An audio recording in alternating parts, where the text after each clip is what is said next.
अपनी संवेदना व्यक्त करने आया हूँ। बुजुर्ग थे, काफी लंबी भैया शांत रहो थोड़ा। जीवित रहे। आज जो यहाँ नहीं रहे हैं, इनका शोक संतप्त परिवार है, उससे सांत्वना देने तथा भगवान से प्रार्थना करने की उन्हें स्वर्ग दे, इसलिए पीठ में पंजाब पुलिस ने और एसटीएफ ने खालिस्तानियों का एनकाउंटर किया है। कैसे देखते हैं? आज तो कैसे देखते हैं? अभी तो हमको इसके बारे में कोई जानकारी नहीं है। इनकाउंटर तो हमारे मुख्यमंत्री जी के राज में सामान्य बात है। कैसे इनकाउंटर हुआ इसके बारे में कुछ कह नहीं सकता जब तक उस बारे में सही जानकारी न हो। क्या कहेंगे, मतलब किस तरह का इनकाउंटर यूपी में होता है? अब देखिए, यूपी में इनकाउंटर आप रोज देख रहे हो, और इनकाउंटर दो प्रकार का कर रहे हैं। इनकाउंटर आमने सामने होता है, पुलिस भी घायल होती है और जिससे होता है वो भी घायल होता है। लेकिन इनका इनकाउंटर ऐसा है कि आमने सामने नहीं होता है, और न तो पुलिस घायल होती है, केवल जिसका इनकाउंटर होता है उसका पैर तोड़ दिया जाता है गोली मार के। यही इनकाउंटर नहीं, ऐसे तो फेक इनकाउंटर होते हैं, तो क्या लगता है आपको ये? यहाँ देखिए, ये फेक इनकाउंटर बहुत होते हैं। अब जब तक पूरी जानकारी हम न प्राप्त कर लें, तो इसके बारे में आप पूछ लो, मैं से कुछ कर सका क्या वास्तविकता क्या नहीं, अभी निकले हैं। और लेकिन ये मैं जानता हूँ, इनकाउंटर दवा नहीं है। हमारे मौलिक अधिकारों में है जीने का अधिकार।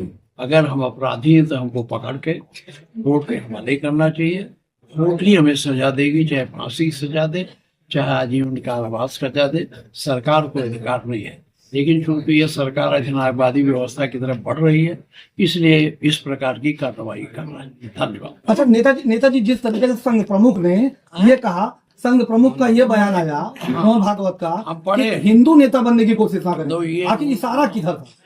अब इशारा आप नहीं समझ पाए तो हम समझाना है जी। देखिए, उन्होंने सही कहा है, और उनका कहना सही है कि भारत विभिन्न वर्गों का मिलकर देश बना है। विभिन्न प्रकार की जातियां, विभिन्न प्रकार के संप्रदाय के लोग, अगर इसमें आपस में वैमनस्यता पैदा की जाएगी तो भारत के विकास में बाधा पैदा होगी। हमारे सूबे में इस प्रकार की वैमनस्यता फैलाने का हर संभव प्रयास किया जा रहा है। इसलिए हो सकता है इसका दृष्टिकोण रख के कहा हो, लेकिन उनका कहना सही है। गृह मंत्री ने बाबा साहब पर टिप्पणी कर दी, तो बाबा साहब पर टिप्पणी करी तो बाबा साहब के समर्थक सारी पार्टियां उनके विरोध में खड़ी हो गए। भीमराव अम्बेडकर का हमारे संविधान निर्माण में बड़ा योगदान है। उन्होंने संविधान बनाया, उसमें सारी हमारे अधिकारों के बारे में, सबके बारे में। दरअसल जो दबे कुचले लोग हैं, पीडीए के लोग हैं, उनको बाबा साहब को भगवान मानते हैं। उनको ऊपर टिप्पणी करने से ये पीडीए के लोग, पिछड़ा, दलित, अल्पसंख्यक, ये सब लोग पीड़ित हैं, इसलिए इस तरह का प्रदर्शन। अच्छा, मंदिर बताया जा रहा है, सुप्रीम कोर्ट ने साफ कह दिया कि ऐसे मुद्दों पर कोई फैसला देखिए, ऐसा है, क्या करना चाह रही है आखिर बीजेपी? देखिए, ऐसा है, अब इसको हम आपको कहाँ तक समझाएंगे, बड़ा समय लग जाए।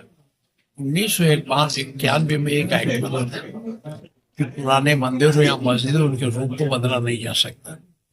बीच में ज्ञान व्यापी को लेकर के सुप्रीम कोर्ट के मामला गया, और हमारे चीफ जस्टिस ने आदेश दे दिया कि सर्वे किया जा सकता है। सर्वे पर रोक, हमने असेंबली में भी कहा, जब आप उसका कुछ परिवर्तन नहीं कर सकते, मस्जिद को मंदिर नहीं बना सकते, मंदिर को दूसरा रूप नहीं दे सकते, तो सर्वे का क्या मतलब? सर्वे कराना सर्वा केवल यही इसीलिए है, राजनीतिक लाभ के लिए। भारतीय जनता पार्टी इस तरह का वैमनस्य पैदा करके एक समाज में विषमता पैदा कर रही है, तनाव पैदा कर रही है, जो इनके अधिनायकवाद होने का प्रतीक। ये प्रदेश में आशीर्वाद दे दीजिए दोनों मिले हुए उनके। ये भाजपा खोज इसलिए रही है, इसके खोजने से कोई परिणाम नहीं निकलेगा, केवल हिंदू मुसलमान में दूरी बढ़ा करके अपने वोट को ठीक करने की बात कर रहे हैं। देश आदेश खुद जाएगा, इतना है। चलिए, मिलेगा। ये खोज के उसको पूजा कर रहे हैं, केवल एक भावना भड़काने के लिए इस तरह की बात करते हैं। हमारे यहाँ बिस्कोहर में गए थे खोजने, वहाँ बहुत बड़ा व्यापार पहले होता था नेपाल से। नहीं तो संभल में जिस मंदिर की बात हो रही है, मतलब वो मंदिर था नहीं, वो मंदिर, जिस मंदिर को ये पाए हैं वो एक दरवाजे पर एक व्यापारी के या कोई भी रहा होगा हिंदू, उसके दरवाजे पर था, वो घर खोल के चला गया, ताला लगा गया, वही मंदिर तो है। करो खोज के पुरातत्व की तरह खुदाई करके निकाले। अगर आप ये वीडियो YouTube पर देख रहे हैं तो हमारे चैनल को सब्सक्राइब करें और बेल आइकन को दबाना ना भूलें। अगर आप Facebook पर ये वीडियो देख रहे हैं तो हमारे पेज को लाइक करें।